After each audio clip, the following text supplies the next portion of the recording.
ಇತ್ತೀಚಿನ ಸಂಚಿಕೆಗಳನ್ನು ಜಾಹೀರಾತಿನ ಕಿರಿಕಿರಿ ಇಲ್ಲದೆ ನೋಡಿ.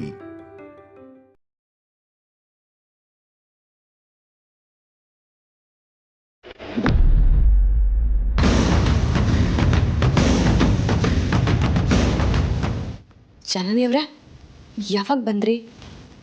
ಅದೇ ಯಾವುದೇ ಕಾರಣಕ್ಕೂ ನನಗೆ ಅನುಮಾನ ಬರ್ದೇ ಇರೋ ಥರ ನಡ್ಕೋಬೇಕು ಅಂತಿದ್ರಲ್ಲ, ಆಗ ಬಂದೆ.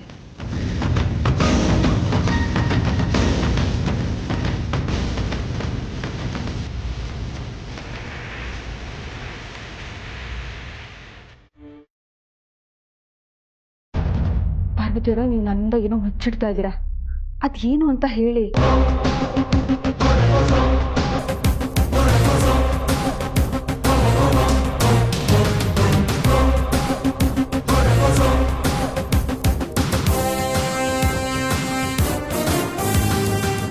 ನಾನು ಊರಿಗೆ ಹೋಗಿ ಬರೋ ಅಷ್ಟರಲ್ಲಿ ಈ ಮನೆಯಲ್ಲಿ ಏನೇನೋ ಬದಲಾವಣೆಗಳಾಗಿದೆ. ಯಾರೆಲ್ಲ ಬದಲಾಗಿದ್ದಾರೆ?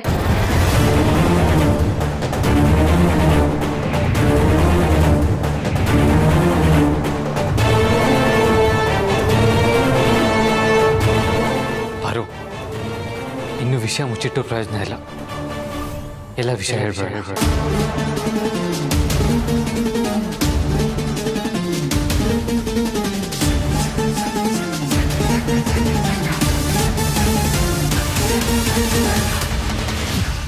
ದಯವಿಟ್ಟು ಬೇಡ ಯಜಮಾನ್ರೆ.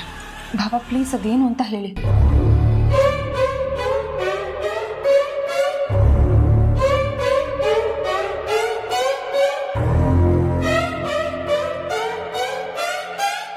ಏನಿಲ್ಲ ಮಜಾರ್ನಿ, ನೀನು ಪೃಥ್ವಿ ಟೆನ್ಷನ್ ಎಲ್ಲ ಮರೆತು ಒಂದು 4 ದಿನ ಹಾಯಾಗಿ ಇದು ಬರಲಿ ಅಂತ ನೀವಿಬ್ಬರನ್ನ ಔಟ್ ಆಫ್ ಸ್ಟೇಷನ್ ಕಳಿಸೋದಕ್ಕೆ ಪ್ಲ್ಯಾನ್ ಮಾಡ್ತಾ ಇದ್ವಿ. ಆದರೆ ಈ ವಿಷಯ ನಿನಗೆ ಇವಾಗ ಹೇಳೋದು ಬೇಡ, ಸರ್ಪ್ರೈಸಾಗಿ ಹೇಳೋಣ ಅಂತ ಅಂದ್ಕೊಂಡಿದ್ದೆ. ಅಷ್ಟರಲ್ಲಿ ನೀನೇ ಕೇಳಿಸ್ಕೊಂಬಿಟ್ಟೆ. ನಾವು ಇದೇ ವಿಷಯ ಮಾತಾಡ್ತಿದ್ವಿ. ನಿಜಾನಾ? ಅಯ್ಯೋ ಜನನಿಯವರೇ, ನಾವು ಯಾಕೆ ನಿಮ್ಮ ಹತ್ರ ಸುಳ್ಳು ಹೇಳೋಣ? ಹೇಳಿ, ನಿಮ್ಗೆ ಯಾವ ಜಾಗ ಇಷ್ಟ? ಹೇಳೋ ಮಜಾರ್ನಿ, ಇವಾಗಲೇ ಬುಕ್ ಮಾಡಿಬಿಡ್ತೀನಿ. ಇಲ್ಲ ಬಾಬಾ, ನಾನು ಎಲ್ಲಿಗೂ ಹೋಗಲ್ಲ. ಯಾಕೆ? ಎಲ್ಲೇ ಹೋದರೂ ಪ್ರೀತು ಮುಖದಲ್ಲಿ ನನ್ನಿಂದ ನಗು ತರಿಸೋದಕ್ಕಾಗಲ್ಲ. ಅವ್ನು ಈಗಿರೋ ಸಿಚುವೇಶನ್ನಲ್ಲಿ ನಾನಾದರೂ ಖುಷಿಯಾಗಿ ಹೇಗಿರೋದಕ್ಕಾಗತ್ತೆ ಹೇಳಿ? ಯಾವಾಗ ನೋಡಿದ್ರೂ ಆಕಾಶ ತಲೆ ಮೇಲೆ ಬಿದ್ದೋಂಥರ ಇರ್ತಾನೆ. ಸಡನ್ನಾಗಿ ನಗ್ತಾನೆ, ಆದರೆ ಆ ನಗು ಅವನದಾಗಿರಲ್ಲ. ಸಡನ್ನಾಗಿ ಕೋಪ ಮಾಡ್ಕೋತಾನೆ, ಆದರೆ ಯಾಕೆ ಕೋಪ ಮಾಡ್ಕೊಂಡಿದ್ದಾನೆ ಅಂತ ಅವನಿಗೆ ಗೊತ್ತಿರಲ್ಲ. ಕೇಳಿದ್ರೆ ಅವನ ಹತ್ರ ಉತ್ತರ ಇರಲ್ಲ, ಅವನು ಏನೂ ಮಾತಾಡಲ್ಲ.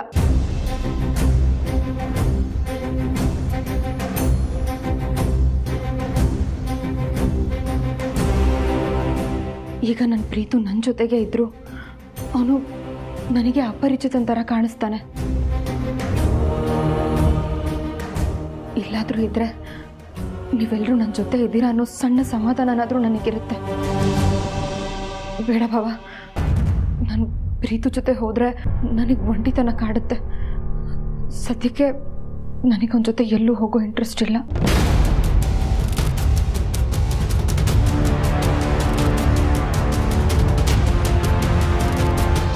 ನನ್ನ ಬಗ್ಗೆ ಇಷ್ಟೆಲ್ಲ ಕಾಳಜಿ ಇಟ್ಕೊಂಡಿರೋದಕ್ಕೆ ಥ್ಯಾಂಕ್ಸ್.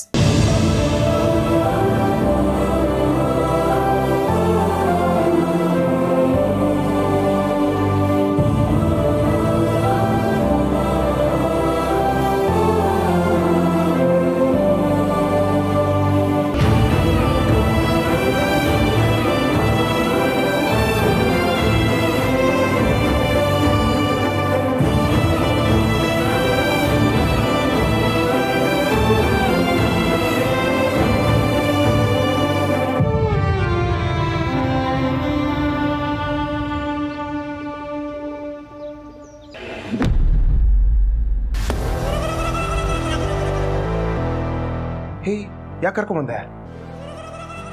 ರೊಮ್ಯಾನ್ಸ್ ಮಾಡೋಣ ಅಂತ. ಈಗಿನ ತಲೆ ಕೆಟ್ಟೋಗಿದ್ಯಾ? ನನ್ನ ತಲೆ ಸರಿಗೆ ಇದೆ, ಮೋಸ್ಟ್ಲಿ ನಿನ್ನ ತಲೆನೇ ಕೆಟ್ಟಿರಬೇಕು. ನಿನ್ನಂಥ ಟಾರ್ಚರಿಂದ ನನ್ನ ತಲೆ ಕೆಟ್ಟು ಹೋಗಿದೆ. ಅದಕ್ಕೆ ಇಲ್ಲೇ ಇದ್ದು ನಿಂಗೆ ಟೆನ್ಷನ್ ಕೊಡೋದು ಬೇಡ ಅಂತ ಹೋಗೋಕೆ ಡಿಸೈಡ್ ಮಾಡಿದ್ದೀನಿ. ಇದನ್ನು ನಾನು ನಂಬೇಕಾ? ಪ್ರಾಮಿಸ್. ಆದರೆ ಅದಕ್ಕೆ ನಾನು ರಾಣನ ಒಪ್ಪಿಸ್ಬೇಕು ಅಲ್ವಾ? ಬೇಡ,